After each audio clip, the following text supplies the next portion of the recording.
Welcome to the channel, Scott's Garage HTX. Don't forget the HTX. Today I thought I'd look at how I think you can spend the least amount possible on a bike from a dealership. What I won't spend too much time on is the nannying of the subject. I assume you already know what bike or what class of bike you want. The only thing I'll say is if you're going to go ride with your friends, they all have Groms, go buy a Grom.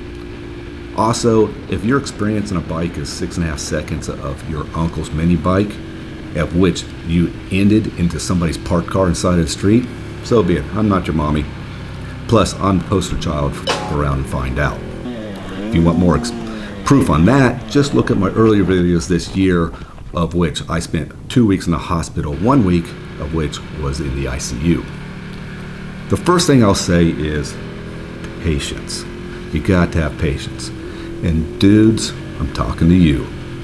My wife just bought a horse. She bought the 4th horse she looked at. That means that she paid for her and her trainer to fly out, hotel rooms, and additional cost of a vet to look at the horse on 3 other horses, and she walked away from 3 of them before she got to her 4th horse. Not dudes, man. We walk into a dealership like we're walking into Vegas and we're high rollers. Flipping the money around, and by the end of the night, we expect we're going to have big bottles and models. Only to wake up the next day wondering where our clothes are, where did our Rolex go, why does my butt hurt? Get a buyer's order. This basically tells you what are the MSRP cost, taxes, what your walkout price is, and breaks that down. And then leave. What you should have prepared is a worksheet for yourself. Take your computer along with you. When you leave, go get a burger, open up that computer, and organize that buyer's order in a way you can understand it so you know what are you paying taxes on, what are you paying fees on, come down to a walkout price that you want to pay and stick to that number. I'll say this, it's easier to negotiate on a bike that's more mainstream and is out there in the marketplace more than a unicorn bike that is rare and popular.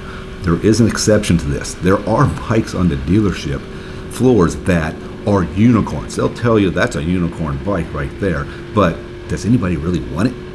Maybe you just made a mistake in ordering something. If you've got a BMW S1000RR that's a base model bike that has an M package on it, that means that bike doesn't have any of the electronic nannies on it or goodies on it. It has no electronic suspension, but it does has an M package on it. But does anybody really want it? This is where you flip the tables on them and say, well, no, I'm that one unicorn buyer that's walked into your dealership. There won't be another one of me to walk in and want this bike. It's been sitting on the floor for what, 3 months now? Nobody wants this bike. I'm your unicorn buyer. Take advantage of what you can, and then you can start naming your price if you want a bike, because they more than likely want to get rid of that one bike. That is the exception. This leads me to the number 2 thing that you can do to get the best price possible, and that is your purchasing power. Find out if the dealership will give more negotiations to you if you buy it cash, all out. And keep in mind, cash is folding money or cashier's check. Your personal check is not cash. If you have to finance it, your next step is how good is your credit?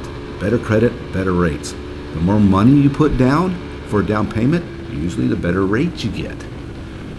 You need to look at these things, and then when you work through this worksheet, sit there if you're financing and determine how much more in financing are you paying over the price of that bike. If you're financing a bike for $19,000 at 6.5% for APR, that's roughly $3,300 in financing that you are going to pay over top that bike over those 60 months that you're paying for it. Is that worth it to you? What could you be doing with $3,300? And if you're financing, shop around on the financing. Go to your credit union or your bank and get pre-approved for whatever you want to do. Go to the dealership and see if they'll beat that price on the financing. Again, saving money bit by bit. This all takes patience. And I hate to say it, this may take you to do at 1, 2, 3 dealerships. This is where the patience comes in. Do not buy the extended warranty or the wheel package. That is a waste of money.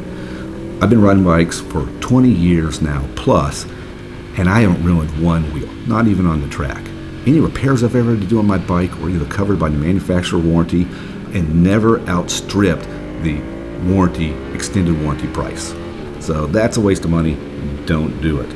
I would start looking at how much is your insurance going to cost on this bike. Are you going to get full coverage? Are you going to get liability? Consider those things.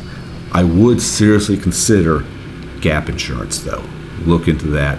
That can save you some good money. Do not finance your upgrades. You know you're going to put an aftermarket exhaust on that bike. Don't roll that into your financing on the first day. Wait a while, save up the cash, buy that aftermarket exhaust when you have the money in your wallet. Dealerships love people walking into their shop full of emotion. The best tool you have in your toolbox is your attitude and your patience. Having said that, maybe the best time to buy that bike is an off market. That means that bike is going on last year's model year and the new model years are rolling in. The dealerships want to move those bikes. So that might help you as well. Don't let this be the only video you watch on this subject. Watch 3, 4, 5 of these on this subject, and if you keep on hearing the same thing over and over again on all those videos, that might be a pretty important subject to pay attention to.